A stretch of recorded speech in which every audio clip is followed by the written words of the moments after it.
So this looks like there's no light passing through, but actually if you like cover it up, there's actually light that passes through your skin. 16-year-old Celestine Winardi of Indonesia is explaining her science project, a way to use sensors to measure glucose in blood without having to draw blood.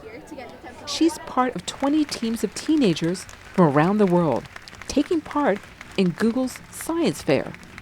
Her project, which won a prize, wasn't her first science fair endeavor.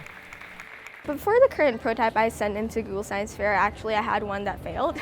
So I think the hardest part really is getting really attached to research, continuing that on, and then realizing it's not exactly science fair material, and then you have to let that go completely and scrap that. So really I think the hardest part was just dealing with failure. Tuan Dolman from Turkey tried to gather the energy produced from tree branches movement to help farmers have an alternative energy source in the field.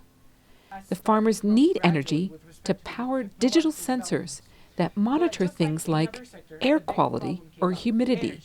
It wasn't his first idea. My first idea was applying my system, like attaching my system on top of the bugs so that we could generate electricity and use that to control the bugs. However, I did not think that would be ethically correct thing for me to do. Many of the students' ideas aim to help people with a disability or people recovering from an injury. Daniel Kazantsev from Russia wants to turn movements, like those used in sign language, into actual speech.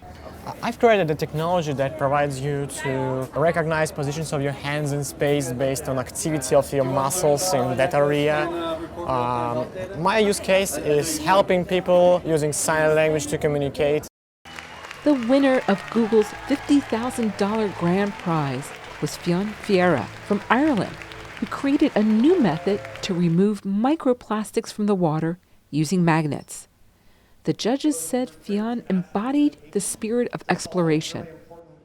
I live in the middle of nowhere, so I had to build everything myself. So if I wanted to test my things, I would have to build a spectrometer, or I would have to build a microscope. It was enjoyable just to do everything from my very limited resources where I live. These teenagers will go back home, some to continue with their projects. But organizers hope all of them will carry forward their spirit of exploration. Michelle Quinn, VOA News, Mountain View, California.